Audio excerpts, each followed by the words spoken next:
Welcome back, everybody. Off the Menu Podcast, episode 82. 82. I'm with my brothers, my co-host Tay, Moose, Hey. and two very special guests, Albee and Ray, owner of Thrift Hood, entrepreneur, family man, husband, father. What can I say? Go-getter, big stepper, going crazy. There we go. And shout out to IT Technical Support, Sifu. Ying, ying, ying, ying, ying, ying. It's like Lion King him. Albee, thank you for joining us, man. Thank you. Appreciate you guys having us. We are honored. Very honored. The man himself. The emperor fearless of leader. Thrift Hood. Oh, man. But thank you for coming on the Off the Menu Podcast, Albee. Man, this has been a great so far. Ever since the first time we met you, I just kept bumping into you over and over. I know, and over. right? Yeah. It's like everywhere, random places. Yeah. And there's most places I don't ever go to.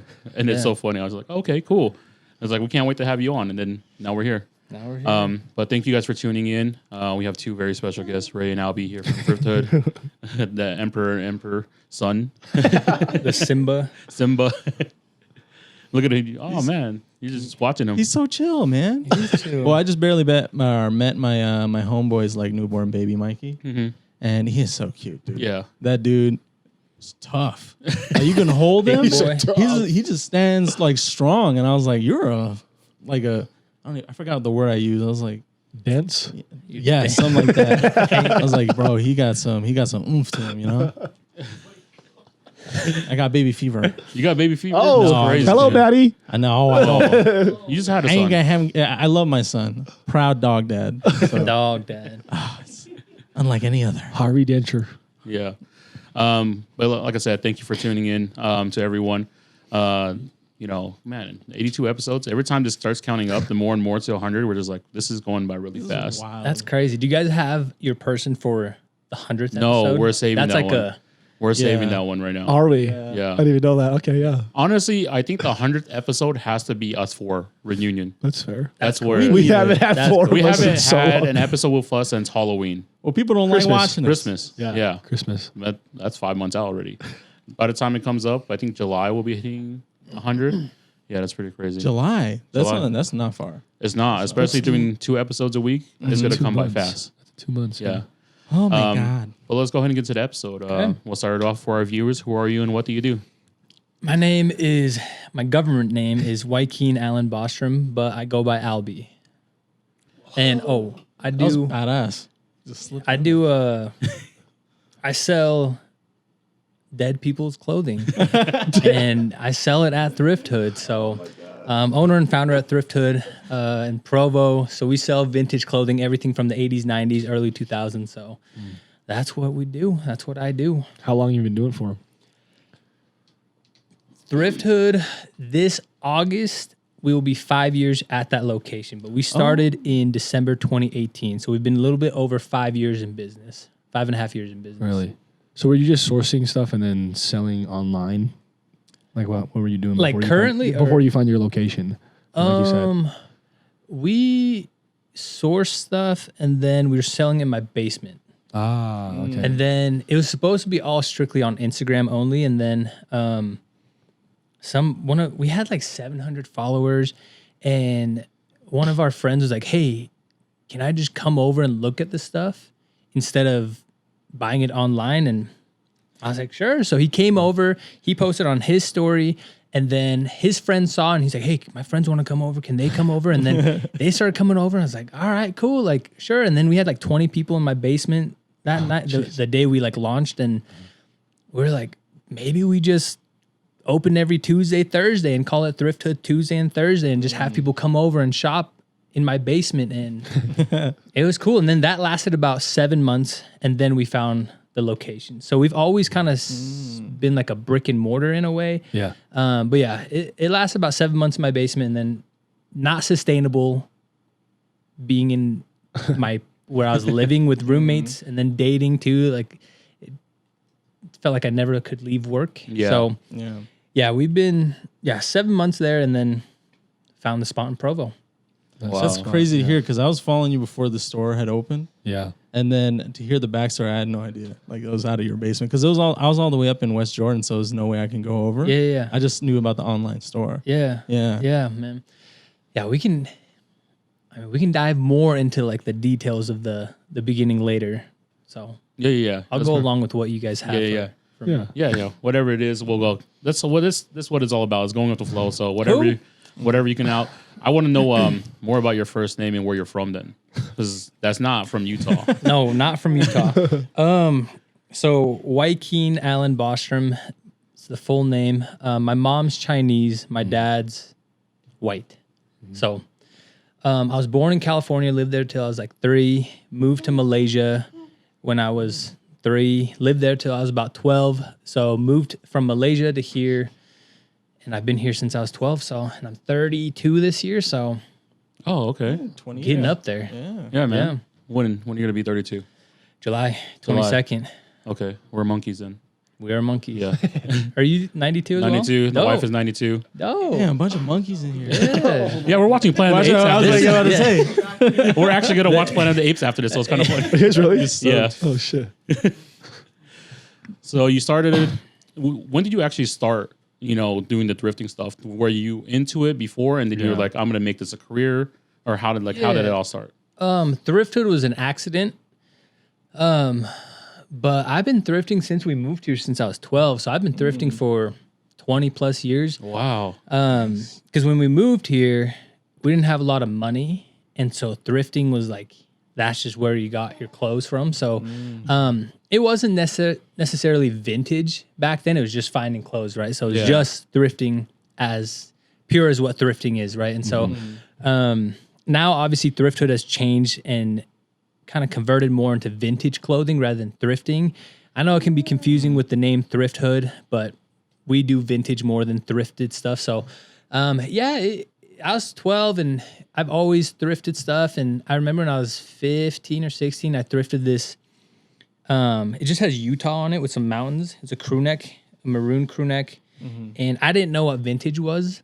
But when starting Thrifthood, I looked through my stuff. I'm like, oh, shoot. Like I found a vintage piece back in when I was like 14 years old, and so I still have that piece. That's probably the most valuable piece of my possession just because of what it is, so.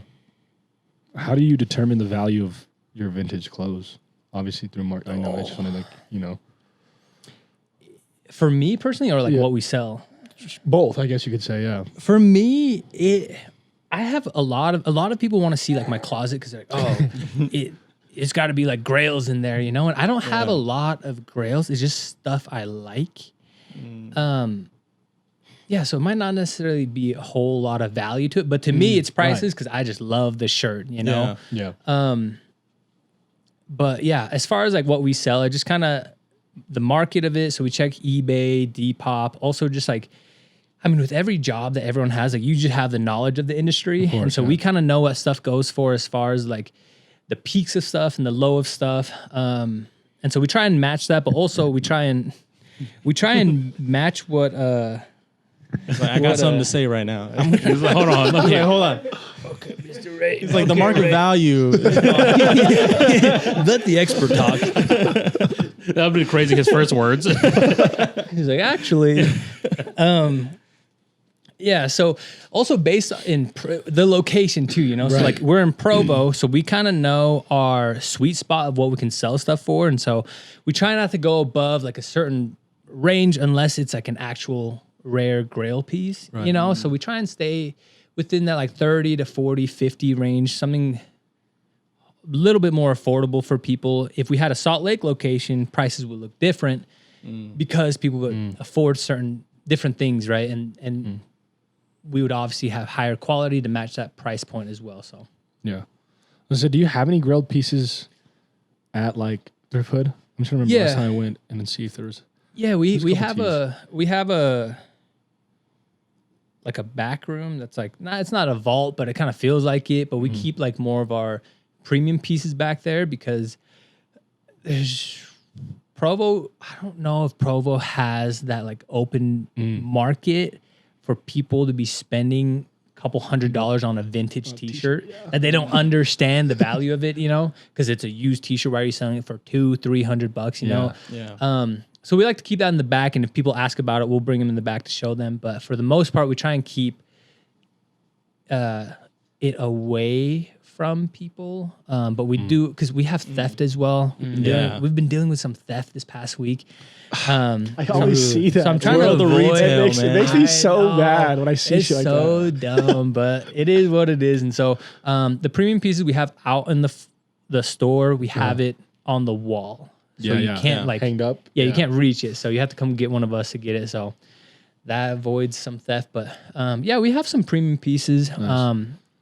We're trying to up the premium a little bit more. So we're trying to cater to some more higher end clients. So, So like, because I know you guys have an area with like Supreme, Bad Sun, Carhartt, the Yeezy Gap. Yeah. So you mean like those premium pieces or like vintage premium? Okay, there we go. Vintage premium. Okay. So the highest vintage tee that we've sold was $1,700 for one T-shirt. Wow. What was it? It's a Weapon X tee. It's a liquid blue Weapon X. Warren Lotus has done a T-shirt just like it. You know, like what I'm talking about? The Weapon X. Yeah. So we sold that for $1,700. But that wasn't local. The most expensive local piece we sold was dead stock Kobe Bryant rookie coin tee for $450. So that's the biggest we've sold locally so far. That's pretty crazy. I want So to see that Weapon XT, man. It's sick. We can pop it up right here. Yeah. there was like an influx of like vintage and thrift, you know, when round 2 started like posting on their YouTube and stuff. And like that's when we started like watching, you know, people do that stuff like Jacob Starr and all these guys. So we did follow them for the longest time. So for me to actually sit with you and like hear like you've been able to find pieces that, because that's so cool. I just don't understand how you guys are finding anything. First of all, like I go in and I'm like staring at stuff. I'm like, I don't know what I'm looking at. The culture of thrifting goes so deep. Yeah. Oh yeah, absolutely. And something I want to ask you with Thrift Hood, it's your guys' catalog has really changed, like things that you've offered, right? Like how would you compare like how you started out and what you were selling and what you're selling now? It's cool because Instagram has like the archives, right? So you can kind of look back. And I'd go all the way back like 5 years ago and see what we were selling. And it was pretty similar. The only difference was the knowledge of what we were selling. We were selling like $200 t-shirts for like $30 back in the day. And it's because of lack of knowledge, right? The easy stuff is like to know how it's vintage, right? So made in USA, single stitch, or if it has a date on it. That's the easy stuff. The knowledge comes with like the pop culture knowledge of what happened during that date, during that Super Bowl, or during that concert, or whatever, right? And so looking back, we had pretty similar stuff. We had more thrifted stuff, I would say, because of our resources, because we were sourcing everything locally, and so it's just we're limited to what we could find, and so we needed products. So we'd also grab stuff that might not necessarily be vintage, but we're just grabbing stuff that we're like, okay, this has resale value. People like this. Let's just grab it. So quite different. Now we've found our niche for Provo, so we don't really venture out from that because there's no need to do that because we've tried before and then stuff kind of sits in the store, doesn't sell because Provo has their look, you know. So Salt Lake, if we had a Salt Lake location, it would just look different. Yeah. I totally get that, Because of the demographic. Right? Exactly. Is that something you plan on doing? Is opening a store in Salt Lake? Yeah. Okay. Salt Lake's the plan. Okay. So Open the summer secret vault, man. Yeah. Oh my So God. if people listen, this is our hard launch of announcing a Salt Lake location by summer. So by summer. Soon. By summer, yeah. Y'all heard it here first. Yeah, this is first like public announcing. I've told friends and family, but yeah, Salt Lake by sometime in the summer. So it's Yeah, that's exciting. got to be a good feeling, especially since you've been doing this since like 2018. So like from your basement to doing it in Provo, and then eventually now having an opportunity to do in Salt Lake City, because that's where everyone kind of wants to go into. Yeah. You know, like what has your occupation taken you around the world to be able to like find vintage stuff or anything like that? Yes and no, not necessarily around the world, but it's opened up a lot of more opportunities to meet people. Because my family is from Malaysia, so we do go back to visit, and their vintage scene there is nuts. Oof. They have like vintage night markets. They start at 10 p.m. Oh, they end at like 4 a.m. God. Wow. You won't see anything like that here, you know? And so what kind of pieces are we talking about? There's a lot. Asian culture, when they love something, they will love it. Yeah. And so in Malaysia and a lot of Asian countries, they love like American vintage and American pop culture. Yeah. And so they have a lot of crazy vintage. So a lot of times they also know what they have. Thankfully, like the conversion rate of the currency is just better with the US dollar going over there. It's and so nice right now. Yeah, so I can get a lot of stuff for cheaper over there and bring it back. And so we were just there like a little bit over a year ago, and I brought back some dope stuff like made in USA Stussy over there. I could get it for like $10-15 here. There's nowhere you're gonna find it here like a made in USA Stussy piece under like $80. So I can find it for like $15 over there. So they got a good vintage scene over there. That's like Japan too. I wish like when we went, I think we stayed like first we was in Osaka, right? Yeah, we were in Osaka, Kyoto. Yeah, when we were there, I should have just like we went to a couple of vintage shops, and we went to one particular one where I got that crazy hat. But then I could have spent all my money there and been fine. But it was the first week of the trip, so I was like, I'm away. We're going to Tokyo. Yeah. Like we're gonna see like Harajuku and all that stuff. But then, man, I want to go back to that shop. They had the best vintage offerings I've ever seen anywhere. Dude, yeah, I want to go to Japan so bad. Yeah, right now, their vintage. Right now it's so crazy though because the conversion is like 60 cents to $1 here. Yeah, it's so like you get like $3 for like $2 here. Yeah, so it's like that's nice. Crazy right now. That's nice. Yeah, we're trying to go in October. He always gets that look. He's like, oh. I'm hoping that I keep sending her enough memes, like or like on the videos online, like, hey, we should go to Japan in October. In October. Make it happen. Yeah. So yeah, no, that's cool that you've even been able to go to like Malaysia, even though your family's from, but you've been able to go out there and like be able to find some cool pieces because like we've been to Japan and we've seen so many amazing pieces, and because the vintage and like thrift culture there is like subpar because of their love for the Western culture. Yeah. It's cool because here at our shop in Provo, every like 3-4 months, we get Japanese buyers that will come in. Oh, really? And they'll spend like 2, 3, 4 hours at our shop and they'll look through every single thing. They're on a buying trip. So they pull up in like a minivan and it's already halfway full, and they start in like Colorado. They'll come to us, Arizona, California. They just make a whole like road trip out of it, stop at every vintage shop they can find, and they'll look through every single item, and they're very particular. They'll hold up a piece, look front, back, make sure there's no rips or stains, and make sure it's exactly what they're looking for. And yeah, they'll drop a bag too. They'll spend hours and they'll leave with a lot of stuff to ship back too, and it's cool. Yeah, every like 3-4 months, I'll see a little van pull up. I'm like, it's them. It's my Japanese buyers, and a lot of times I get the same ones, or they'll tell like their friends in Japan of us. So then they're like, oh, my homie told me. English is always really hard to the language barrier sometimes can get us, but they'll always tell us that they got us as a referral from another friend in Japan, and then it's cool. It's cool to see them. From Japan to Utah of all worldwide, places. man. Right? Worldwide, baby. That just like goes to show like the vintage and thrift culture is so big outside of not just the U.S. because of Western culture. They love coming here. Because even the Swish, my little cousin, he's your cousin? Yeah, it's my little cousin. Yeah. No, you'll hear that all the time. I've been seeing him since we like started. Yeah. Oh wow. Yeah. I remember seeing him at the bins, and it's cool. Yeah, so this my little cousin, he would tell us all the stories about like how he would get Japanese buyers too. They come in, go through the whole store, and then they would be like, "Yo, come to Japan." And so he's going in September. So that's all he's going to be doing when he gets out there. Yeah, that's cool. You need to pack another bag if you go to Japan. Just a little tip. To come back. Just to come back with stuff. We came back with 5 suitcases that one year. Yeah, when it was just us two. That was crazy. But they had figures and shit. No, that was just us. Like I think it was 2019. We bought like 10 pairs of like Bread 11s. bunch of like 350s, and all this stuff. We brought it back, and then they stopped us at TSA in LA, and they're like, "Hey, you guys can't do this. You guys can only bring back $800 worth of tax-free stuff," and we didn't know.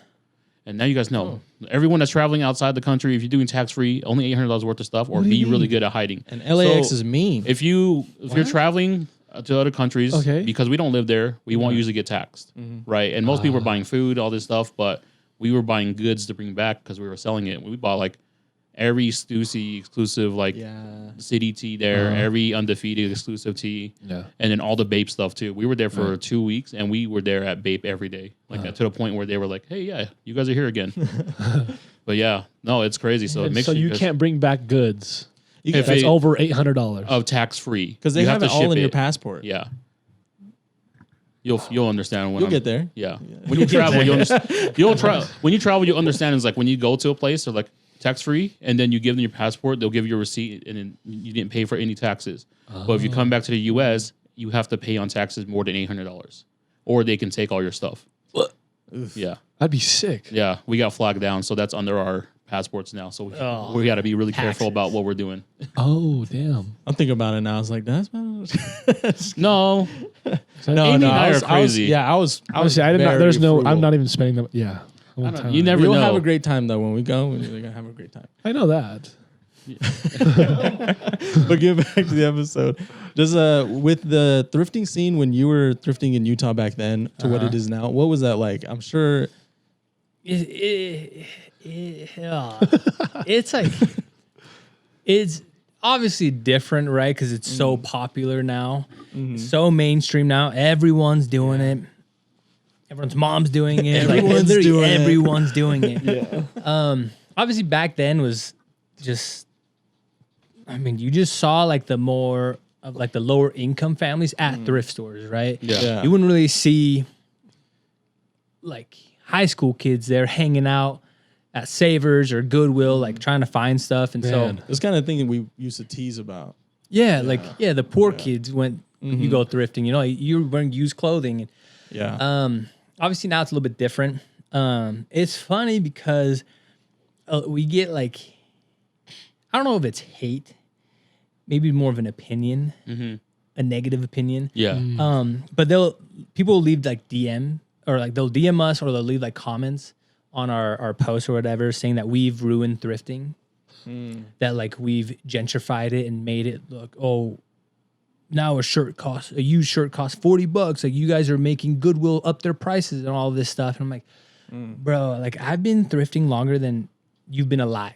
You know, like, and all these kids, it's always like these 18, 20, 22-year-old kids want to come in and tell me how I've ruined thrifting. And I'm like, bro, like, I've been doing this since I was 12. You were probably 1 year old, you know? And so it's just different now. Like, a lot of these kids, like, they come into the scene thinking that, like, they own it.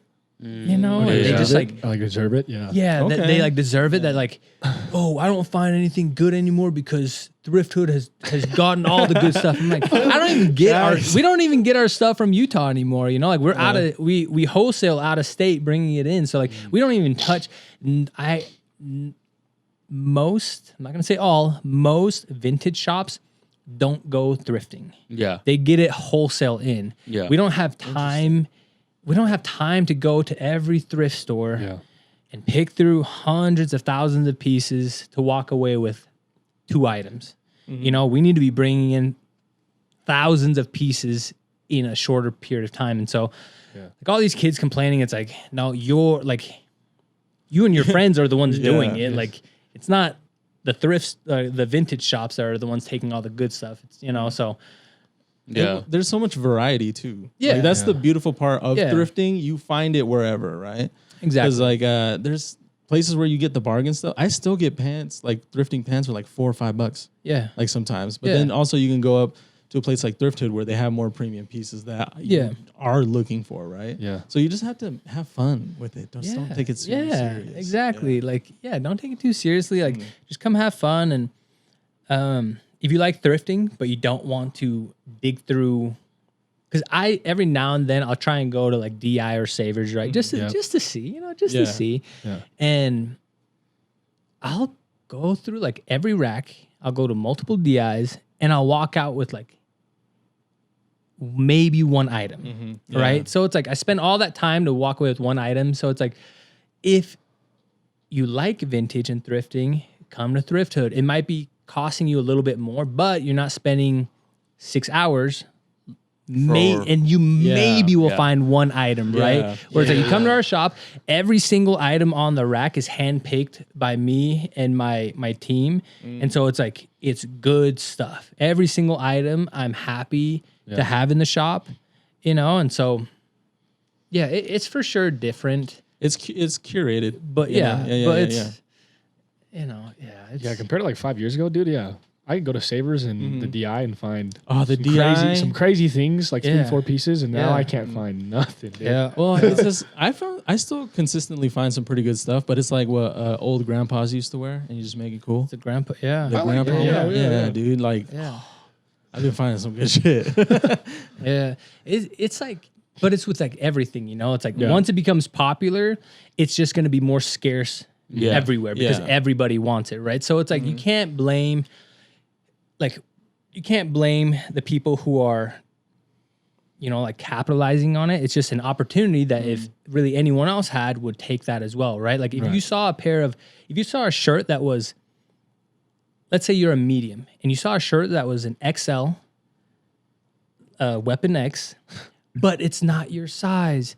But it's resells for $1,700. You're telling me if you could buy it for $2 and flip it for $1,700, you're not going to do it, right? You're going to do it, right? So it's going to happen, right? We saw that with sneakers. We'll see that with every trend that comes in. We'll see that, right? Now it's the Jinkos.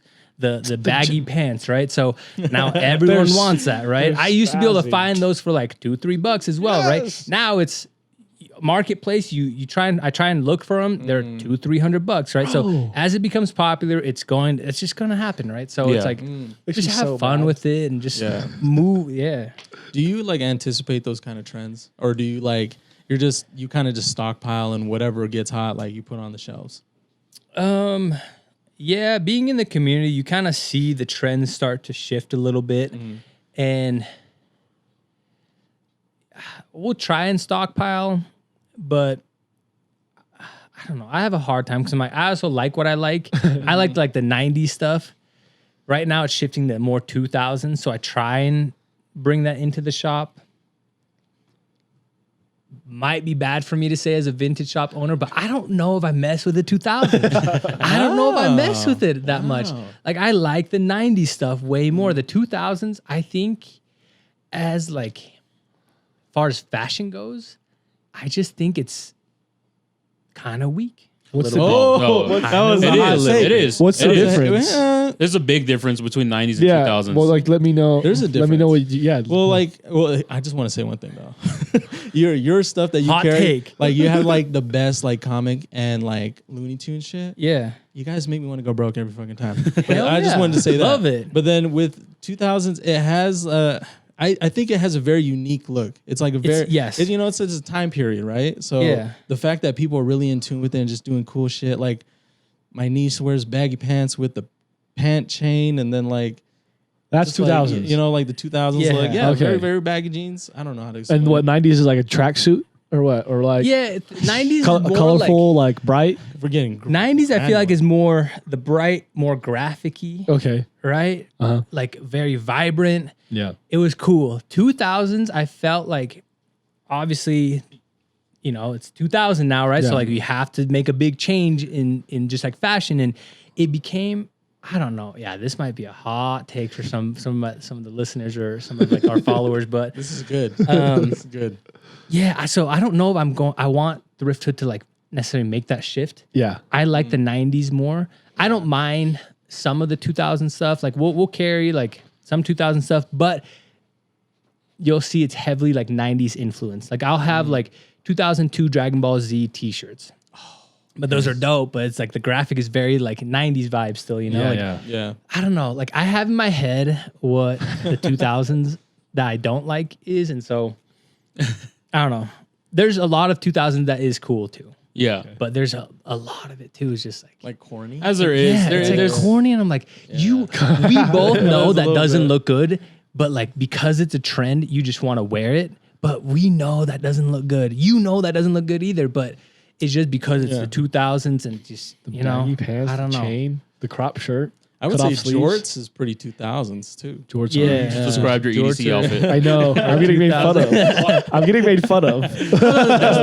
It's not like specifically that. You know, know. there's so many different versions of I know. 2000 era, Yeah. right? Where There's so many. it's like if you had a comparison of what the 90s looked like to the 2000s, you'd be like, okay, I'd rather wear a piece from the 90s than the 2000s because I think the 2000s was such a lost era of like fashion because of Y2K. You know, the change of music, the change of like entertainment really brought the fashion world to a different place. Like it put it like ultimately like a halt of what the 90s was already doing, and it just like took it away. And It's like a new identity. yeah. Across the board of like fashion, music, entertainment, movies, like everything made a big shift. Yep. Right? It's because it's the millennium, right? It's Yeah. like we gotta have a new identity as a humanity and as a culture, you know? And so just so much change that I feel like just a lot of things got lost.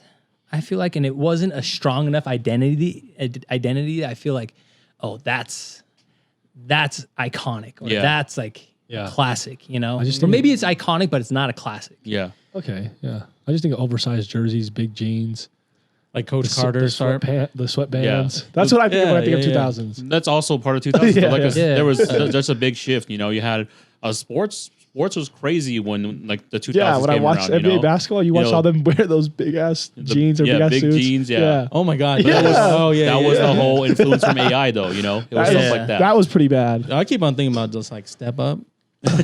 Like the dance movies growing up back then, because they were very much, that was super 2000s to me. Yeah. Especially, I hate 2000s hair though. Yeah. The hair that they be doing, man.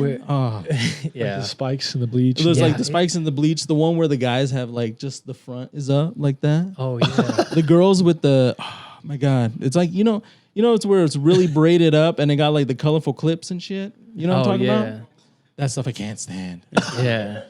Can't do it. See, I think there were a lot of things that just didn't work in the 2000s, but I also think a lot did work. You know, I don't want to sound too much like a hater because we do sell a lot of the stuff as well. And a lot of my employees are like 17, 18, 19, 20-year-olds. And so like that's what they're into, you know? And so it's cool, you know, like kids now, they've like made it, they've made it work though. Yeah. You know, I think actual 2000s during that time, like as like a teenager, like a lot of it was just like, I don't know if that worked, you know, but like kids now, like, or the trend now has made it cool though. So they've made things work where back in the day, I don't think it worked. You know, it works more as a trend rather than the actual style in that time period. If that makes sense. That makes sense. No, that does make sense. Yeah.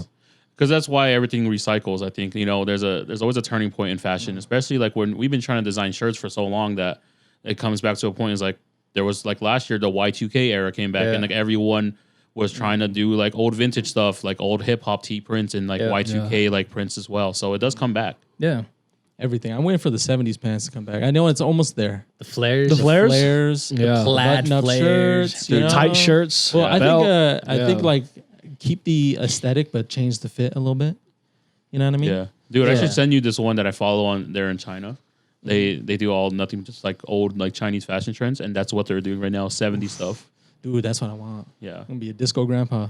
in your 20s. Yeah. I'm like just like a grandpa. Damn it! I forgot my question. I was Well, right I'm there. gonna throw this one in there. Shout out to Brian Shaw. It's just random left field. Are you ready for it? Okay, let's go. Yeah, let's do it. Do you eat or drink your soup? Oh my hell, Brian. What are you doing? What does You're that right mean? though. I am passionate about that. Oh no, you asked if I have any hobbies. Wasn't that the question? Yeah, that was the question, but That's what But you're that's gonna throw what me. that's what he threw at me. He threw at me and he Bro, said, this has nothing to do with the podcast. You guys brought me on to talk about drinking or eating soup. not us. It is off the menu. Brian, so. it is okay. Okay, Brian, I don't know how you disagree with me on this. he disagrees with a lot of things. Yeah, I don't do it I think 'cause this it's is a cool. devil's It's advocate edgy. one. He's not an He's agreeable edgy. guy. He's edgy. It's edgy? Yeah. Yeah. Are you edgy too? Yeah. No, he's not. Look Why at didn't him. you say- He's hella Okay. cute. Okay, He got do a you eat great or voice. drink soup? What do you guys think? I don't know. I drink soup. Thank you. Yeah, I drink. What do you? soup. I'm not. That's not. What kind There of we go. soup? What kind of soup? No, it doesn't matter. Soup is soup. Soup is soup. Do you drink a chowder? Or do you eat a chowder? No, you eat the chowder inside the soup. No, you But eat the chowder is chowder. Chowder isn't soup. Yeah. Chowder So, is just okay. chowder. It's a different classification of a I meal. want to know Brian's thought about this because it's like, is there noodles? Because you eat noodles. But you eat the noodles, but you drink the soup. Thank you drink the There we soup. go. You okay? Yes. You don't. different. Hold on. Here's the Soup thing, is I'm not literally the- disagreeing. But I'm you not don't disagreeing. pick up Yes. a bowl of pho and then that's the first thing you do is eat the I know. noodles like That's this. what I'm saying. Everyone, no, Brian, no. Everyone Inside the that says soup. they eat soup, I'm like, we're gonna go and get some soup. I want to watch you freaking I want to see those teeth clank on that soup, on that Oh my liquid. God. You got him out. Soup is a liquid outta because he's here. embarrassed. Because I'm telling you, what's that? Oh, He had a bottle of soup. So you want to see me eat soup? bro. How do you Hambles. think you eat soup, man? I didn't know how you eat can the make this an contents. argument. I honestly didn't even know that was an argument. No, it is, and Every time he interviews anybody, it's so. What do you think?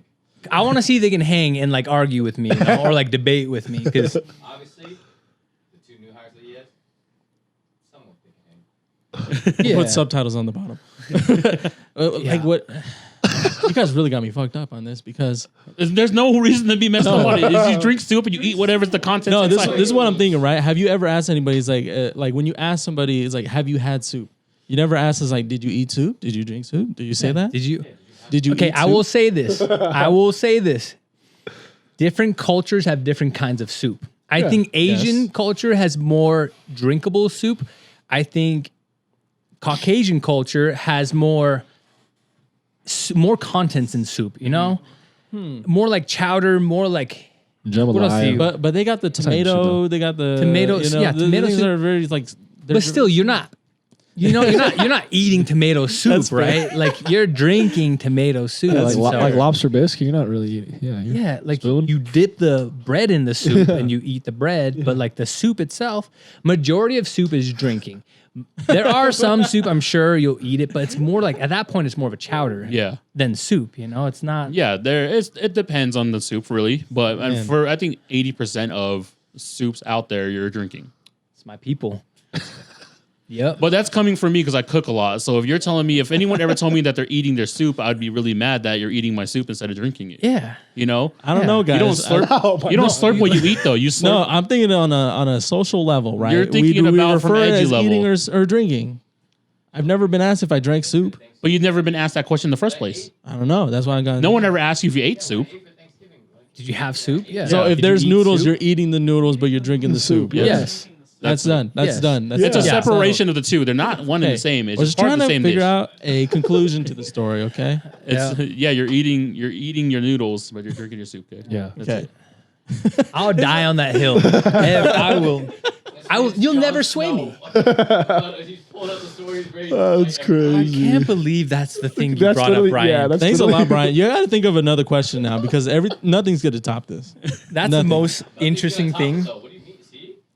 You have just doomed this episode. It's not I'm doomed. just kidding. I need a part 2. I want a part 2. I deserve a part 2 At now. Thrifthood. At Thrifthood. At Thrifthood, Will yeah. we just talk about soup? Okay. All right. Yeah, bring this all is your- the soup episode. Everyone bring your favorite soups, Yeah. Oh my god. It's like, so this is a chicken dumpling soup. Are we eating and or drinking, we'll guys? demonstrate each soup how you eat it or drink it. That's actually. If I ever catch Brian doing that in the soup, I'm sending that video straight to you. Yeah, thank you. And I'll show you that every time. Yeah. He's like, so you eat soup, huh? My goodness, Brian. Well, that was No, a no, good. you need it. Let's pull up a chair for Brian here. Why are Just put you them right in the middle. off screen still causing havoc? Do you see what I'm holding? I'm holding your He loves you. child. He loves you. He's smart. Honestly. He knew that to bring up that conversation piece, and then he's like, "I'm gonna hold Ray right now." So, So I don't. Me and Yeah. Kevin are chilling. See? Yeah. Okay, oh man, that was that fun. was great. I love those bits, man. How do we come back from that? How do we? What's We just gotta get back on track. Honestly, it Sometimes, gets worse from there. like we can go either way. We've gone like worse, And then we've gone like, okay, let's just like get the train back going on the freaking questions. But Yeah, let's see if you can bring it back. I do remember. I was gonna say what like you said you love the '90s. What are some of your first influences? Okay, so it's a little bit different because in the 90s, I was in Malaysia. Okay. So I didn't have a lot of like American pop culture. So a lot of it had to be learned or relearned when I moved here. Because in the 90s in Malaysia, just a kid, you know, just living life. So it wasn't as in your face, you know? So like, because it wasn't as in your face, I just wasn't familiar with it. And so when I moved, or the only time I would have it is if I would come to the US to visit my dad's side of the family and we'd watch like cartoons, Dragon Ball Z, Zoids, all these like 90s, like Cartoon Network, Tsunami type of cartoons. And like, that's how I would get like the pop culture. But then when I go back to Malaysia, it just wouldn't be there, you know? And so a lot of it was more when I was like a teenager or like early adulthood, I would learn more of that. And so, and then obviously with Thrifthood, that has like just skyrocketed a lot. I've learned a lot. I'm not going to say I knew so much 90s pop culture before. I've learned a ton with starting a vintage business. And so, yeah. Because even with like Toonami and stuff, that was very enamored in like 90s culture still. Yeah. It was like old 90s like anime. So, and that was like the thing I loved. Yeah. Yeah. The thing that I took away from my childhood mostly is like honestly those cartoons. Yeah. Yeah. Same. Favorite Saturday morning cartoon? Oh, favorite Saturday morning cartoon? Yeah. Oh, dude. That's really hard. That's a really hard question, man. Dude, I'm gonna say Jackie Chan Adventures. Because that was good. Because that one, it was like it was that was when the cartoons were the best. Like that era. Yeah. You know, what is it? 2000s. I forgot what 2000s. I forgot what Fox. It was Fox Kids. Yeah. And then whatever was on They channel. had, what was it? The 4K TV WB. or WB it? Kids. WB. Shaolin Yeah. Showdown. Shaolin Showdown. They had That a was little fire like too. Is it talismans? What do they call it? The little power ups. Oh my god! I would say Shaolin something like Showdown that. Something like that. Was Yeah. so sick. Yeah. Samurai Jack. Samurai So Jack. good.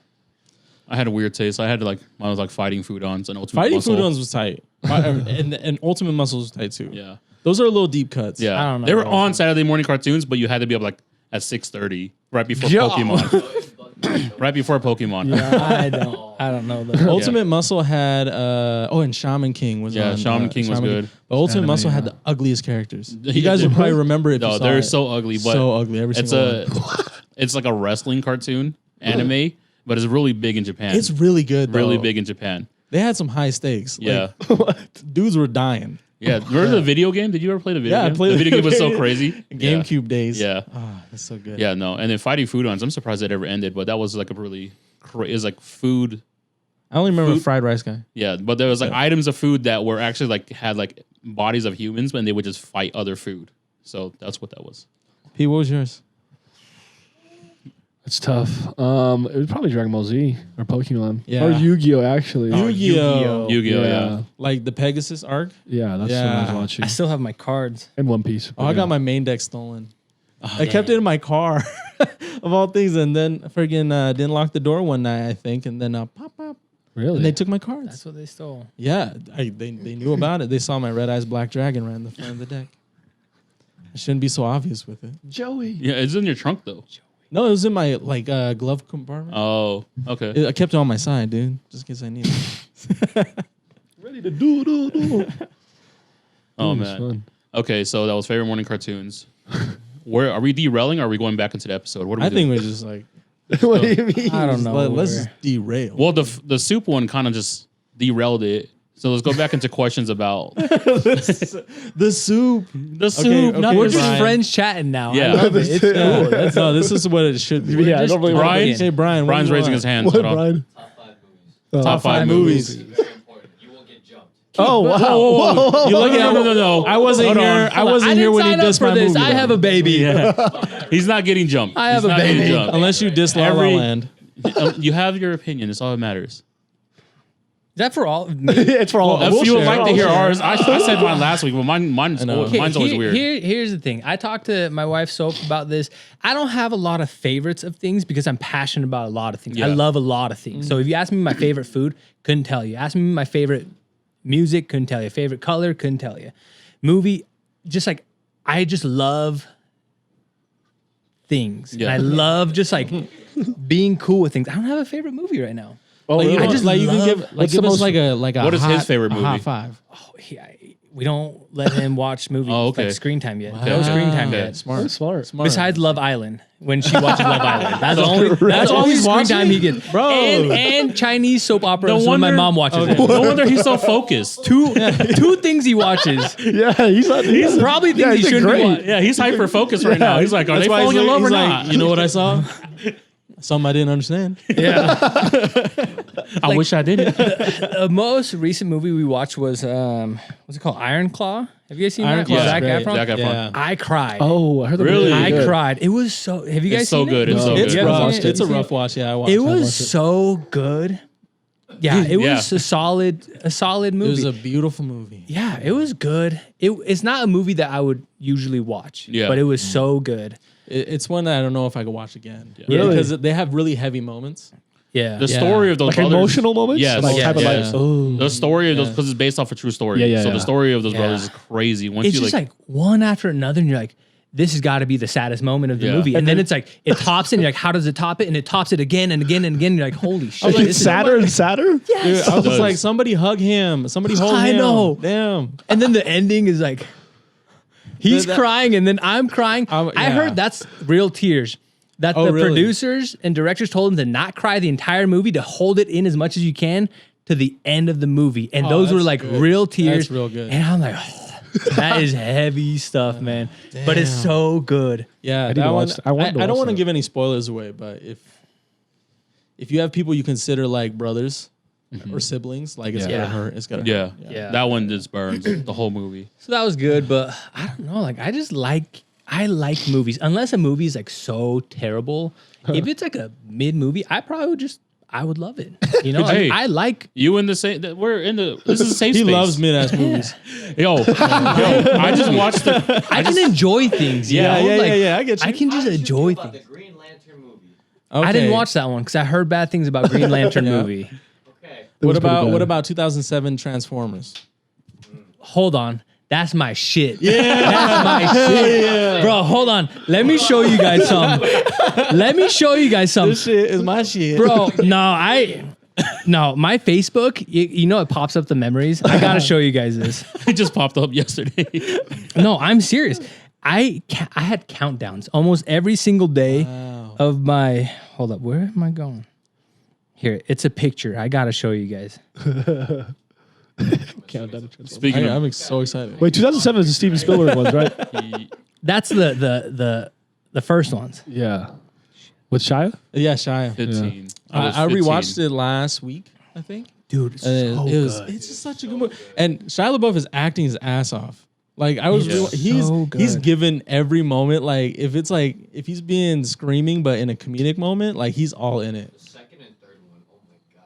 When they're in Egypt. They like Egypt, the moon.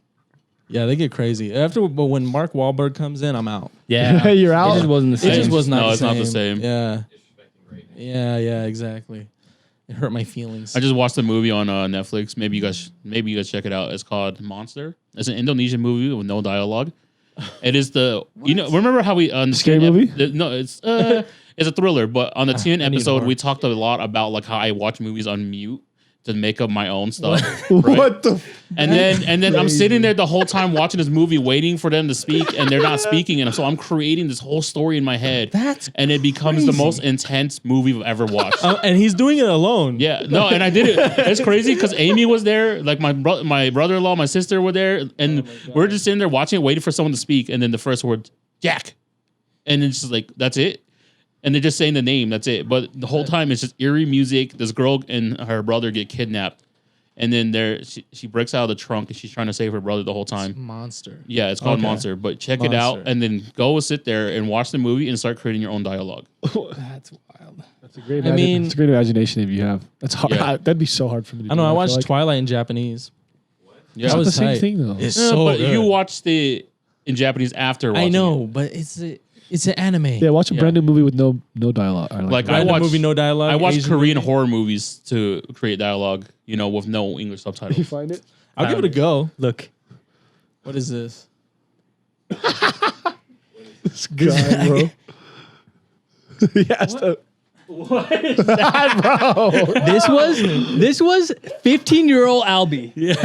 I was gonna say you look like a child. This was 15-year-old 15. Albee. I never tanned before in my life, and I just cut out a stencil of the Autobot symbol and I tanned it on my chest. I kid you not, up until maybe like 4 years ago, it still was like, it's faded, but like, Yeah. It's I'm still there. pretty It's sure I still there. scarred it on my chest. I was so burnt. That was on there without retanning it for a good 6-7 years before it started to fade.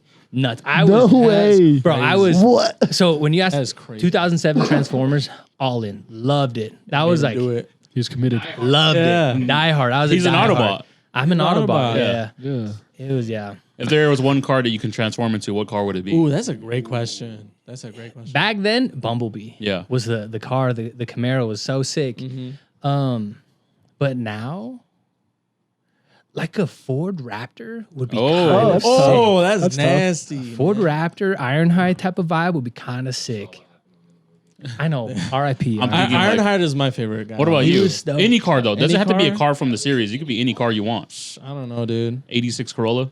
Oh, That'd be cool to see, like a like Prius. it's really See hard what that to can not do. say like a RX-7 or like a Supra. Super. Brian's Yeah. art. I'm But thinking Brian Skyline.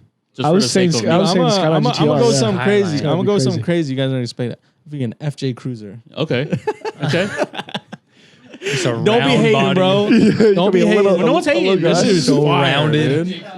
The FJ Cruiser. If I was a Transformer, I got nothing to lose. I got fucking guns. He said, I'm killing it. Because it reminds me. Like, remember Power Rangers Turbo? Yeah. Those cars remind me of Power Rangers Turbo. FJ Those are Cruisers? sick. Yeah, FJ Cruisers. Even though they don't make them anymore, but they're tight. What about you, Jay? Yeah, probably Brian. Specifically Brian O'Connor Skyline. GTR? Yeah. Yeah, that'd be, Oh my god, Specifically that. that'd be so Yeah, hard. Skyline would be fire. Yeah. Yeah, that'd be so tough. A Skyline or a Supra. But then you transform into Brian O'Connor, and then you That's end up so in the stupid. Fast and the Furious series. Oh my god. What you got, man? What you got? Yeah, dude. I would wait.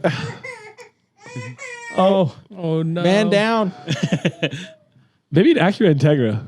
Oh, really? Accurate tech. That'd be 92? sick. Like a That'd be 92? yeah, it'd be like one of the older Integras. Okay. Transform into Frank Ocean. Or E30, yeah, that'd be crazy too. An E30 would be wild. Okay. Dude, just a Cybertruck. That's That would be modern day pick for sure. Yeah. Just know? as close to an Autobot. But will one get. that actually is bulletproof Yeah. and doesn't rust, apparently. Brian, what'd you doing to him? You hurting him? Why is he crying? He heard about all our picks. He was like, He doesn't oh, like yeah, any of them. Yeah, he didn't like any of them. Like, hey, on Thomas the Train as a Yeah. Transformer. You with the Autobot symbol and you start crying. Yeah. He's like, I'm a Decepticon, Dad. Megatron for life. No. That should be when you know how the Asian culture they have those things where they pick the career. Yeah. But you just have the Decepticon Autobot in We front can of do it them. right now. Put the two. Which one? We saved we have Pokemon plushies. If we ever have a kid, we just have the starters. We're just ready from the pick. That's sick. Would you ever be disappointed if they picked a certain If one? they ever just pick Bulbasaur, I'm going to be the most disappointed guy. wow. That's all. You should love them more. They're tender. No, she. Bulbasaur's her favorite. You love Bulbasaur? Okay, good. But okay, we did it last time for our nephew, and she specifically put Bulbasaur right in the middle of everything, and then that was like the baby just called right to the middle. You know? You gotta make them work for it a little Yeah, bit. yeah. Make them think about it. I Yeah. probably would like Squirtle. Yeah. Squirtle. Yeah, Yeah, dude. Squirtle. Order you're on like some gang stuff. You're down with your homies. You're some gang stuff. Charmander's a little sad boy. Yeah. Okay. We gotta go around because we're back at Yeah, go. 5 movies. P, I don't Oh, know no, if we I know don't your have to do the 5 movies. movies. I want to know my. Okay, you can do P's 5 movies, and then we can do your updated. I don't even know if I can answer that. Like, He doesn't watch Honestly. movies. 5 is a lot. Why not just go top 3? Top 3. Can't Top name 3's fair. one. His is Dragon Ball Z Broly. that was like my Yeah, but that still has to be there if you can't remember any movies. Really. as Parasite's probably one of them. Oh, Parasite's As fantastic. a recent movie. Honestly, Dune 2 is fire, man. Dune 2 was Dune really 2 is good. fire. Did you watch it? Oh, you didn't like it? I haven't watched it yet. Oh, okay. She doesn't do movies. Doesn't Okay. really. She's not a big movie girl. So we fine. haven't watched a lot of movies. So I got to find a lot of like. She said you can go watch it alone. So, which It just came out on Max. Don't worry, you got it. yeah. Yeah, So there you go. Honestly, I like going to the movies alone. I used to go all the time. Yeah, Same. I still watch movies by used to, myself. yeah, she yeah. doesn't watch movies unless I drag her with me. okay. Yeah. So She knew me and nothing you of pop can go, culture you whatsoever. guys can hang out. There we go. She can. Yeah. She loves babies, so that's perfect. Yeah. There you go. We Yeah, watched the movies movie, alone watched the baby. Yeah. Okay, so Dune 2, Parasite. Parasite. I mean, you said Broly's. I mean, we can take that. Or yeah, honestly, almost any of the Dragon Ball Z movies. Broly BoJack. goes hard. I BoJack. love that movie. Did your list change from last week? I mean, no, not really, but Okay. I can give like a honorable mention of like new ones. Okay, because there are new ones. You got 3 new ones. There's The Judge. Have you guys seen that with Robert Downey Jr.? No. That was really good. I never knew about It's it. the but one then- where they're in the courtroom. yeah, Yeah, With- okay. and his dad's the judge. He's Yeah. a lawyer, and then I don't want to spoil anything. It's just really good. It's one of those touchy feely family ones where they're like, "I hate you," but then they end up loving each other at the end. Beautiful movie. The Batman, of course. I can't help it. I can't help The it, Batman man. with I Robert can't help Pattinson. it. Yeah. And let's go family friendly. Freaking Migration was sick. Nobody knows what Migration is No. No, with the ducks. no. The ducks. Crazy duck story is that we've been having ducks here on our front yard. Talking about ducks. Yeah. Speaking of ducks, ducks. she didn't believe me, but there's these 2 ducks that came to our house every day for like 2 weeks, and she was tripping. She's like, Why are they there?" I'm like, "There's probably eggs." Those ducks actually hatched, and they were walking across the street, and a cop had to stop it the other day, yesterday. Damn. So crazy duck story. Yeah, Migration. migration. I thought you were gonna be talking about migrating, like that's- eating ducks. No, I don't eat duck. Oh, I eat duck. Yeah, you do. Don't Duck lie. is Every good. once in a while. Duck Duck is good. good. Oh man, if you're ever in Vegas, okay, this is Yeah, it's a really go crazy on. take, but Do it's, it. if you're in Vegas, there's a restaurant called Momofuku at the Cosmopolitan. It's ran by a chef named David Chang. He curated the most beautiful duck I've ever tried in my life, and I'm dating someone that's 100% Chinese, and so we eat duck for every birthday possible. Every family Really? function, there's always a duck and roasted pork. But when I took her there, because it was $240 for the duck, she was my tripping. God. She was like, "I would never pay this much for a duck." Ate it. I would eat this duck all the time. Have you tried duck, Soph? No, that's gotta be a bucket list. Duck is like it's hard to get into sometimes. It's, You have to have really really good. It's duck. greasy. That's why. Greasy. It's not just. It can be. Yeah. That's why the Momofuku one is amazing, because it takes away all of that stuff, and they curate it into 3 different dishes. So like you get your main duck that's that they've been roasting for 48 hours. They've been putting together. It's been sitting there. And then they do a duck confit on the bottom with a like crispy fried rice, and it just in the duck juices. Damn it, I haven't. And then they give you bows Yeah. to eat So the duck good. with. Boom, Hungry. with the hoisin sauce and the sliced scallion and the scallion ginger oil. It's amazing. And then they take the rest of them pieces, take it back, fry Rest in it. pieces. You forget that you get it, and they bring it out to you, and everyone's staring at it like, "Man, I'm full." And then there's always that one guy, that's me, that's not that full because everyone ate it, and I'm eating the last of it. And those fried duck pieces are I wish I amazing. would have tried that. We know. Shout out to Momofuku. That's my duck story. That's we migration. stepped away from movies. Well, he said migration, then I thought ducks, and then It's a great movie, a great family film. Jeez, okay. okay. That just makes me want to talk about food now because I haven't eaten. Oh, I made Sorry, you yeah. red chicken. No, I saw that after Brian was eating that. Yeah. So eating in front of my face, I'm about to have some. But of course, so going back into the episode, so what is the future for Thrifthood then? So you did announce that you want to open Yeah. in Salt Lake City. Is this going to be something that you want to take outside of like Utah, or is this just something you want to keep here and then see how that goes? Yeah.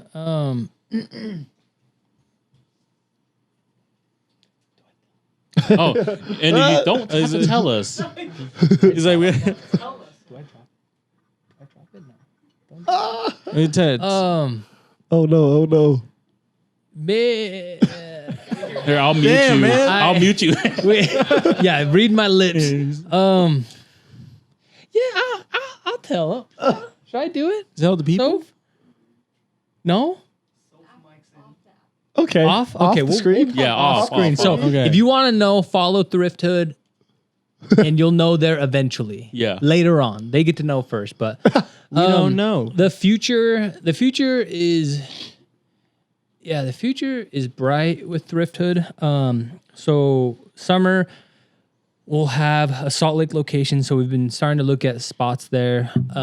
I want a St. George location. I think wow. it'd pop off in St. George. There's nothing to do in St. George, and it's kind of a college town. It's kind of a boring town. Besides the outdoors, obviously there's the outdoors, but aside from that, there's just like not much to do. There's not much shopping either. Retirement city for sure. Yeah, so I go there if I just want to sit in a pool, like and not think about doing anything. Yeah. oh, Dude, he that- hates the idea. But Like we're not going to St. George. St. Like, George, it's hot. St. George would be a dope spot, and then a California location too. Oh, So that's kind of been in the works a little bit. So, Yeah, man. I guess what I will say, I won't say the name because the name is what matters. But I'm bringing on another business partner. Okay. And so he will help out. He's a big reason for Salt Lake and all these other locations, and so so it's exciting. Yeah. I'll tell you guys off. No, yeah. You guys will learn Yeah. later. We'll You'll tell you see. later. Coming to you guys soon. Yeah. That's tight. And I wanted to point out something too, because you said taking the business to St. George. Yeah. One thing I want to point out is that when you were opening your shop in Provo, you got like a lot of eyes over on Provo. Yeah. Which was kind of the first for a lot of Utahns. Like we didn't really, there was no excitement Yeah. when you go down south compared to Salt Lake. Yeah. So that's something I want to point out, because if you were to go even more south, like you got the whole Utah community right there. Yeah. I mean, the only reason Yeah. I go down there is to go there or hang out with Brian, honestly. Yeah. I go fishing, so I'm always out there. Yeah. Yeah. It's with us starting about 5.5 years ago. We were one of the first ones in Utah to do it. We're not the first ones, but one of the first ones to do it. Yeah. One of the first. Moby was one. Mommy. I'm sure there were people before them, but like Moby was the big one in Provo before us, but they only did it online. We're the first ones in Provo to make it as big as it was, and now we're the biggest in Utah, and so tell 'em. we have to, and so we want to keep it that way. Yeah. We want to be the ones where like when people think of vintage in Utah, they think of Thrift Hood. Oh, right? yeah. And so I want to take over Salt Lake. I want to go to St. George. I want to be everywhere that has people, so that we are the people for Utah. We're the vintage community for Utah, Yeah. you know, because I feel like we do a good job at getting out to the community, getting people involved in things, involving NBA players, involving just like local brands, local people. I feel like more than a lot of other, not just vintage companies, but like any other companies. And so I want to have that in Salt Lake as well. You know, I know we have a big community up here in Salt Lake, and I know we have people in St. George as well. So I want to be there for our community and our people, and grow the community in those cities as well. Yeah. And then hopefully we can grow it outside of Utah as well. And yeah, there was one of my employees, Carson, told me that he was in San Diego like a month ago, and he visited, I think it's CSN or something. It's an acronym, but it's a vintage shop. Okay. And Carson told him that he worked at Thrift Hood, and he's like, oh, that's cool. Like I've been following Thrift Hood for a long time, and I modeled my shop after Thrift Hood. And I'm like, that's so sick. crazy. You know, that like even in San Diego, like we're getting some love. And so, yeah, like with expanding too is more than just like taking over. It's like, I want to expand the community and the culture of like vintage and Thrift Hood and like what we're about. And Thrift Hood's always been about like more than just the clothes, right? It's like a place where we can all hang out and just like vibe with each other. And like even when we do, like when Brian comes and hangs out, and we did the photo shoot with you, and it was cool. Like it just always feels like a bunch of friends hanging out, you know? And so I want to have that in Salt Lake too, you know? I want to have that in St. George, and where people feel welcome. And I don't know. I feel like we get a lot of kids that come in that they maybe don't have friends. You know, like there's a kid that came in a couple weeks ago on like a Saturday afternoon. We're open 12 to 6, and he was there for like 3-4 hours, and we're like, do you have any plans today? He's like, no, like I just want to hang out here today. And I'm like, dope. Like, yeah, like I want that to be a spot where people feel welcome to hang out. He didn't buy a thing. I'm cool with that. You know, I want people to feel welcome at our shop. And, like there's been a lot of kids I can tell that come in that just need someone to talk to and like hang out with. And blessed to have a space where people feel comfortable. And because I know like we all can be there sometimes, you know, like I've struggled with like maybe not fitting in, especially at a younger age. And so yeah, I love that we have a spot that people feel welcome. You know, you feel like you don't belong. Community area.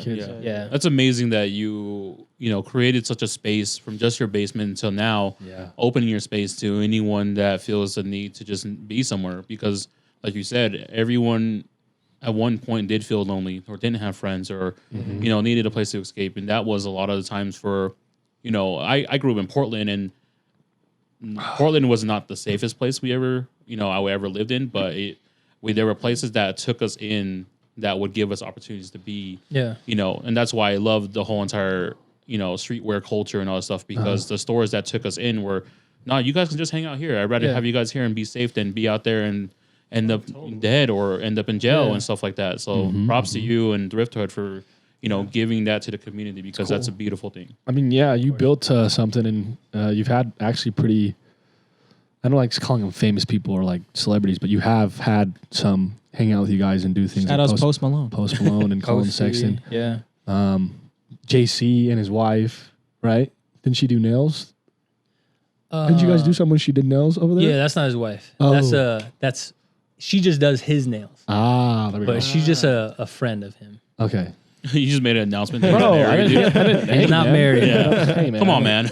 I didn't know.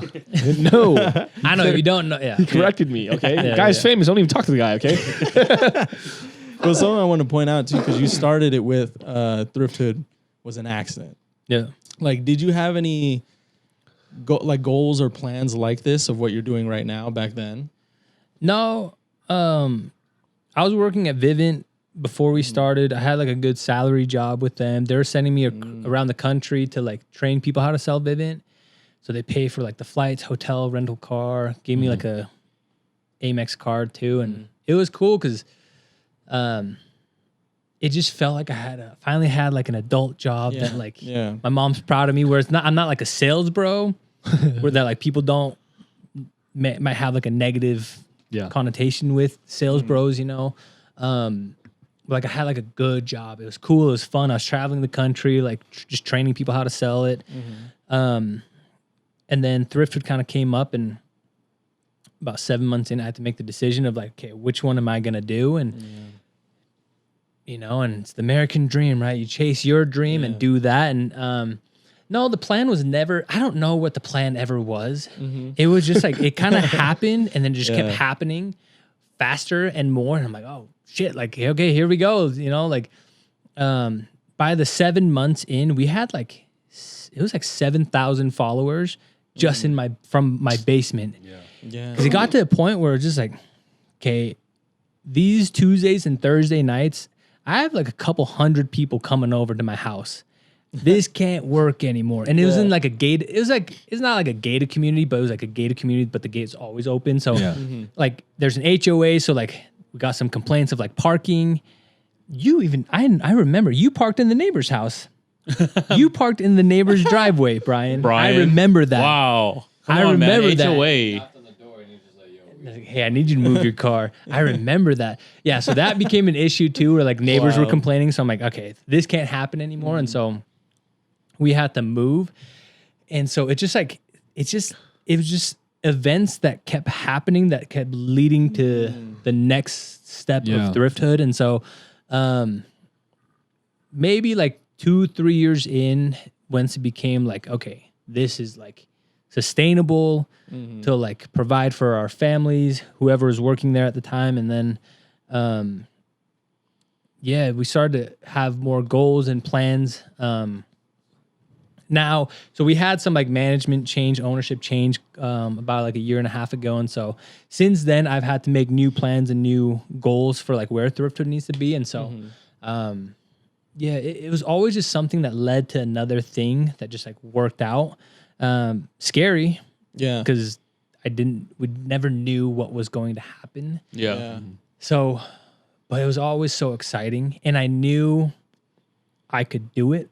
Right. And so it was scary, but exciting because I knew I could do it, you know? So I wasn't like, I would always tell Sophie, my wife, girlfriend at the time, I was like, hey, like, I know it's scary with like what I'm doing, but I also know myself and what I'm capable of. And like, I know I'll figure it out. If it's not this, I'll figure something else out, but I'm going to figure this one out, you know? And so, I don't know how to answer that question. Yeah. Don't really know. You You know? totally no. Yeah. No, and that it just seems like with your chain of events, it just kept there. It was scary, Natural. but it was like naturally like you can figure it out. You can do it. Yeah. And I get it. We do it all the time. Like my wife is just like she's the breadwinner because she does all the 9 to 5 stuff. Like but at the end of the day, she knows that if she wouldn't let me, she knows that she wouldn't let me do anything if it wasn't that she believed in what we could do. Yeah. You know. Yeah. And so I've been able to have a good backbone supporting it and you know do stuff like this and go out and do music videos and all this stuff that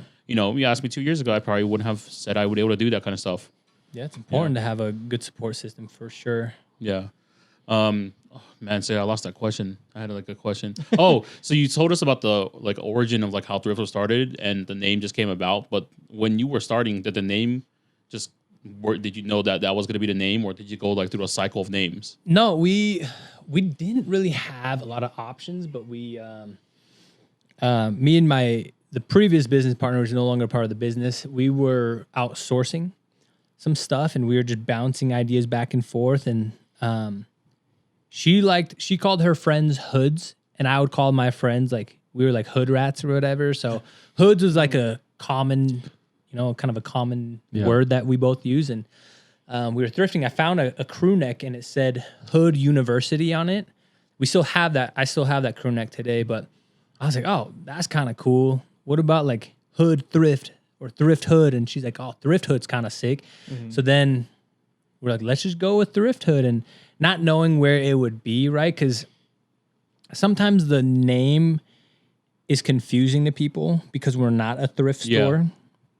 Some people walk in the store, and I know you can just tell some people they're expecting it to be a thrift store, and they start looking around, and then they're like, oh, and then they'll leave right away. And I'm like, okay, like I kind of knew, but yeah. And then I was worried that the name Thrift Hood would not resonate with like certain people. Yeah. Especially like maybe like celebrities or like higher end people. Cause I want to work with people like that as well. Not, as well as like just the everyday person, right? I want to work with people like that. And I was like, I don't know if they're going to mess with Thrift Hood if thrift is in the name. Yeah. Right. And then JC hit us with a follow like 3.5 years ago. And I was like, the video, like I'm just running around, jumping up and down. I was so hyped. Yeah. Cause like, it was so cool. Cause like we worked so hard to like, we just got him to follow us. We didn't like hunt him down or anything. Like did you tell him about us? Maybe it was you. The man behind the scenes. Us. Maybe it was Brian, but he followed us and he's like, oh, I need something we posted on our stories. Like, I need that. And I was like, okay. And that year, he won best dress in the NBA, and like 50% of his fits had a piece from us from our shop. So I was like, that's so sick. And so I was like, okay, from then on, I was like, okay, the name Thrift Hood, if JC can mess with it, the best dress in the NBA, then everyone else can he won that like figure out how to love 2022 or 2021. I think it's 21. Yeah, 21. Yeah, or 2022. And league fits. Yeah, I that was sick. Doing that now. That shit's funny. Yeah, that must be a crazy moment. He's like, oh, that's mine. Yeah, I mean, Post Malone was wearing one of the shirts you guys gave him too. Yeah, show. Yeah, that was cool too. So did you like build these personal relationships with them, or did you like how did that come about? It's all like He told y'all the story. You know exactly what story I'm talking about with the Post Malone one. Oh, please. Which one? have to Why are share you now. always? Yeah, look at him butting in, bro. Oh, That's why he wanted to be here. I get it. I know. He just wants to. He wants to make it Hey, hard. should we for just me. get him on a mic real quick? Yeah. Yeah. No, like all these kind of happen by having. It's not going to sound humble, but like Just be honest, I think yeah. it kind of happens naturally when you have like a cool spot that Yeah. people want to be at. Yeah. So then they tell people about it, right? So I'm friends with like a customer that comes in quite a bit. Now I'm friends with her and her husband. We hang out quite a bit. Yeah. And she's friends with her family, or she's friends with Post Malone's family. There we go. Yeah. And obviously he's a Cowboys fan. So she grabbed a bunch of like Cowboy stuff to give to him. So she brought it to him. And then that week she's like, hey, I think he's going to come in on Tuesday. And I'm like, oh, cool. But I was like, I didn't want to get like my hopes too high. Because a lot of times when I've heard that a lot from like celebrities or like NBA players that even like Brian wants to help bring in. And then when they find out it's a 40-minute drive from where they're at, they're like, because they're here for like a day and a half. So they don't want to spend an hour and a half just driving, right? Yeah. Both ways. What? Some do make the drive down, which is always so sick. And so I was like, okay, I don't get too excited until he's like here. Yeah. And then, because our hours are weird, so he was going to come at like noon or something. So then she's like, oh, he was going to come, but then they checked the hours, so they didn't make it. I was like, damn it. What if that was our only chance? Yeah. You know, so I was kind of sad, but she's like, no, they're going to try and come on Friday. So I'm like, all right. And then Friday comes, we open at 12. A big old Lincoln SUV, all blacked out, rolls up. And then a G-Wagon rolls up. And I'm like, what's happening? Everyone. This is not a drill. Get to your station. Everyone, all my employees start freaking out, and I start freaking out, and we're all so hyped. And then he's on the phone for like 30 minutes outside before even coming in. And so we're just like, what do we do with our hands? What do we do? Recover, guys, recover. Yeah. I'm like, everyone settle down. And so then he comes in. Bro, he was there for like, he hung out at our shop for like 2 hours. Wow. He took like 4 smoke breaks. That's how much like he was just like there, you know? It's like, so it was really cool. But he's like the biggest celebrity that we've had in the shop. But yeah, so that's how we got him in there. And then, what Brian was saying is so first of all, I played Guitar Hero with him. Yes, you did. Yeah. Did you beat him? Best 2 out of 3. I won the first one. No, he won the first one. I won the second one. He picked the song. I picked the song. And then we agreed on a song to play. Okay. He's like, if you win, I'll give you my G-Wagon. No. Sick. And I was like, I got this. And then he's like, if I win, what do I get? I was like, I'll give you half off whatever you get or whatever. And we play. I'm winning the entire time. I'm winning the entire time. And it's like back and forth. And then like majority of the time I'm winning. The last 5 seconds I choke and I hit a wrong note because he's good. I'm also pretty good at Guitar Hero. He's also really good.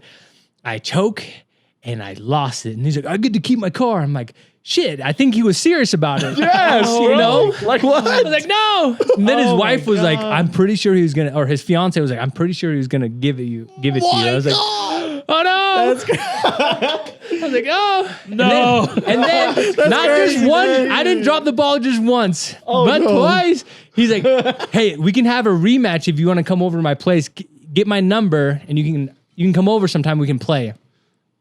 I didn't know where my phone was. So I didn't like press for it. I was like, oh, I'll get my phone when I get my phone. I didn't get his number. He offered it twice to me. And then he offered it one more time. He's like, yeah, if you want to give me my number, you can come over sometime and we can play Guitar Hero. I'm like, I have it on the PC. And I'm like, yeah. And I played it because I was like, oh, first impression, I don't want to be too desperate. Brian, I know. And he's like, yeah, I played it too cool. Man, he was trying to keep a player. I know. So I didn't get his G-Wagon, didn't get his number. He offered it twice. Dude, I would have just had him write it on my Albee wants to be your arm. friend. We all want to be your friends, but Albee was your friend. And he needs your number, so. We need more Elden Ring fans out here. Yeah. Post is perfect. So that was a... Damn, That I'm was sorry. unfortunate. It's okay. You'll get it back. But his security guard, I did get his security guard's number. Okay. And his security guard said, I think we'll be back because I think Post found his new favorite place to shop. So I'm like, hell yeah. So I'm hoping after the summer when like concerts kind of like die down and he's not like traveling around, like Rolling Loud, all these other concerts that maybe like fall, winter, he'll come back. So yeah, dude's crazy. Even at New Raising Cane's in Dallas. Yeah. I heard he's even in Dallas now. I don't know. Does he live here still? Yeah. Okay. He's in Cottonwood Heights. Yeah, that's what I hear. Yeah. So that is I think crazy. she's giving us our cue. The man, I can't believe that happened to you. yeah, She's like, That's banning off the awesome. room. But that sucks. it's awesome, but it sucks. Yeah. Dude. dang. I'm so The craziest story would be if you bummed. would have won, and then the And G wagon, you was just there. whipping it. What? It'd be like, yeah, this is Post Albee, Malone. what? in Post Malone's. I probably would have to That thing was air probably that paid thing off. out though. Yeah. Yeah. Yeah, It's probably. it's paid off, you know. But then the probably smell like maintenance on that cigs bad inside. boy would be So crazy. The next time you guys Yeah. play, it's gonna be at his house. Is like, do you want this house? And he's gonna be like, okay, I gotta really think. I've been lock practicing in. every day. It's like turn on Freebird. We're going in. Through the fire and flames. Yeah, it was really fun to play with him. But like, yeah, he enough to like just hang out and play like 3 rounds of Guitar Hero and just like hang out at the shop. And he got pictures with everyone, customers, with cool. my team. Like, it was really cool. He held Ray. Super cool. Whoa. So Ray will have that when he's a little bit older. And that He could be just like his starts to 2 grow truths and a face lie. Yeah, he was really cool too, though, because asked if he wanted to hold him. He's like, yeah, and then he gave his like cigarette, like make sure he like blew out all the smoke and just like was respectful. Obviously, you know. Yeah. You know, Yeah. so- He's a sweet guy. I hear He's Post really- Malone's actually a sweet guy. He looks like a sweet dude. He's not just like I've heard that too, but like meeting him, he's like I don't know how Like you could genuine? be more sweet and more genuine, but he's Yeah. like so nice, Damn. so I nice. see that. I see that in him. Like a honestly. warm blanket.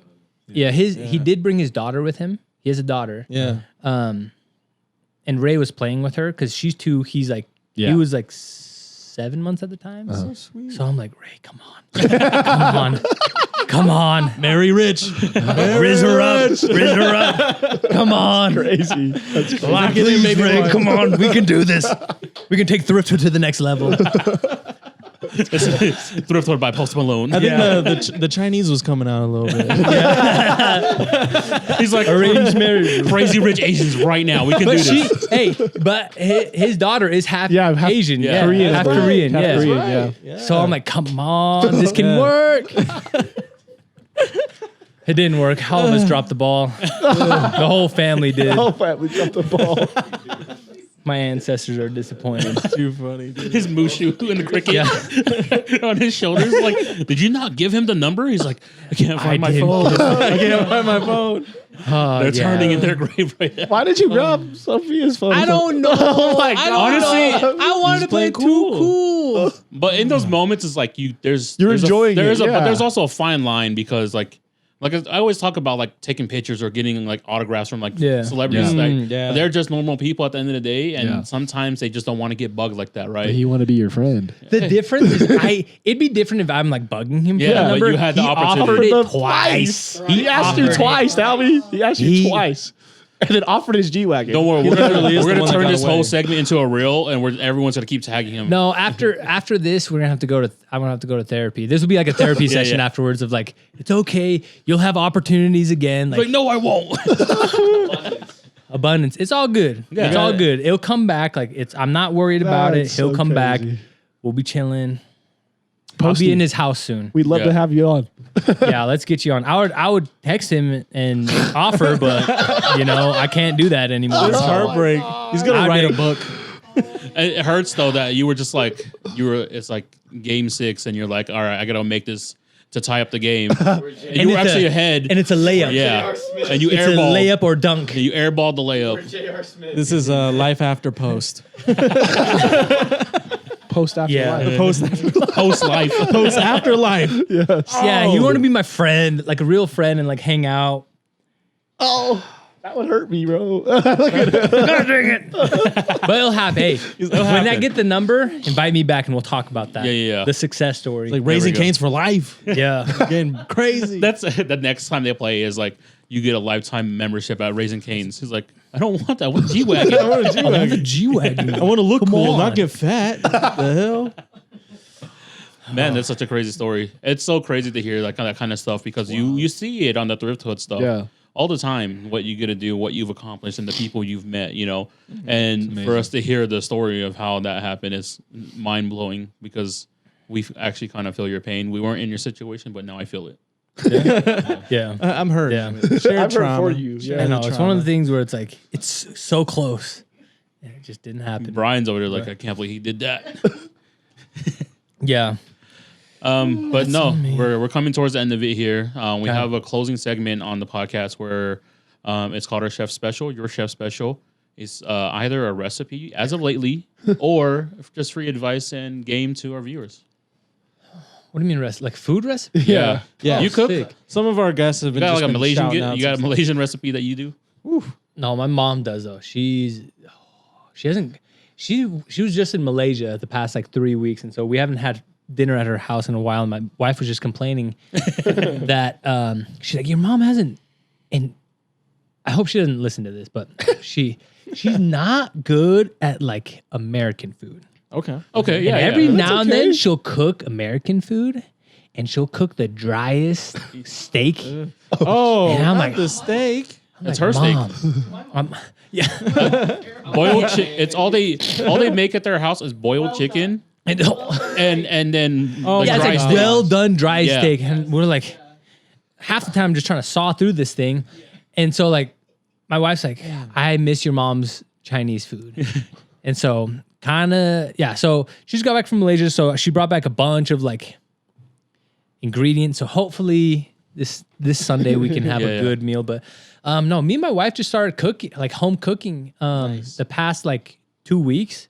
We made masaman curry last night. Oh, I seen you post that actually. Yeah, I seen you post that. Yeah. That was the first time we made that, and it was so good. And then we made street tacos. Can't go wrong with those. For lunch today. That was bomb. What's the meat on there? chicken? Chicken. We made Chicken chicken. tacos. Good.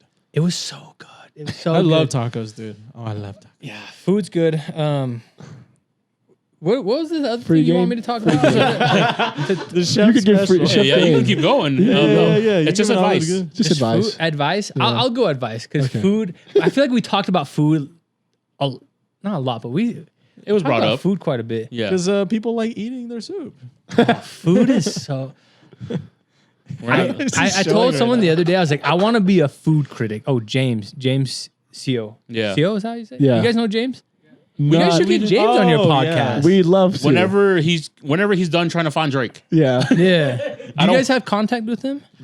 This is our contact That's right our here. contact right Okay, there. I got you too. One of us got you. Okay. We'll try and get James on here. But I told him, I was like, I want to be like a critic. I want to Yeah. be like a food critic and like a movie critic, and just like I feel like I have good opinion on food, Yeah. and I can get passionate about it, and so so we'll go. Yeah. Cook me or make me some soup. Next time, Let's have a soup. What does Brian Chow how cook? about What do you cook? he don't cook? Your dad cooks? Yep. Yeah. Hey, How your family at a I'm still restaurant? waiting for that steak dinner that you offered me when you moved into your house. Bro, I'm literally there all the time. I'm here right now, but I'm here all there. I'm at home all the time. How good But is your you steak? Where's the said you invite? would tell me. All right, my bad. Hello. I got Hello. you, my bad. Take accountability, people. Yeah. Hello.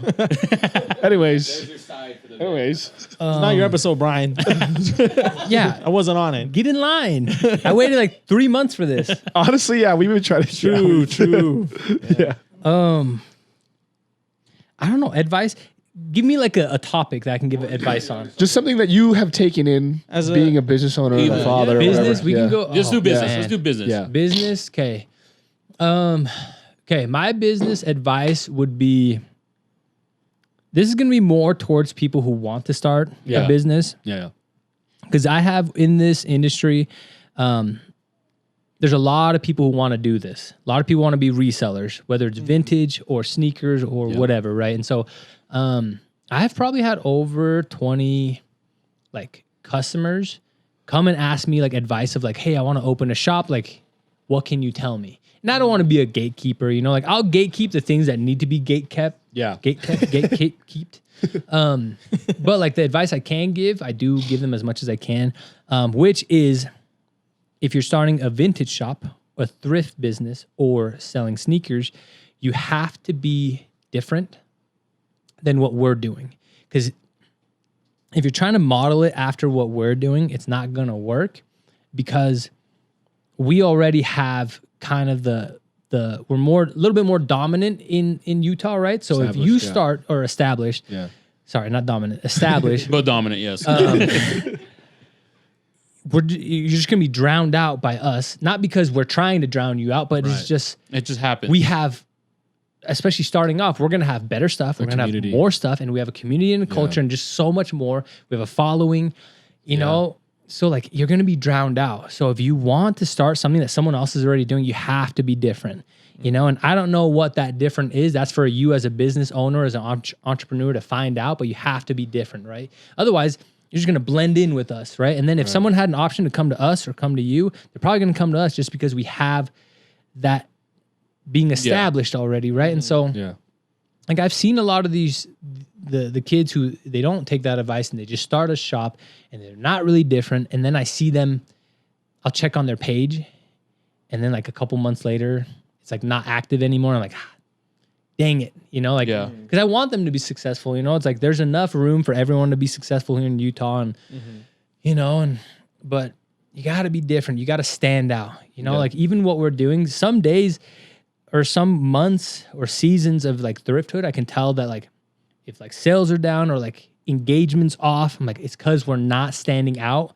to our customers, to our friends, to our followers. Like, so we have to stand out, and you got to get creative with it, you know, and you got to think outside the box or off the menu, or just trying to figure it out where it's different than what everyone else is doing. Because, man, there's just so many people trying to make it not through a 9-to-5. Yeah. That it's so common to try and be uncommon now that like you just blend in with everybody, you know, like for you guys, it's like, okay, it's a podcast. There's so many people doing podcasts now. It's like, how are you guys doing and being different than all these other people, you know? And a lot of it too, I think, is by just outlasting people, you know, like I've been on a couple podcasts that like, I think they think because they're interviewing Thrifthood that had followers that we will be the reason why they're successful, because we have, you know, like, case. And then like, again,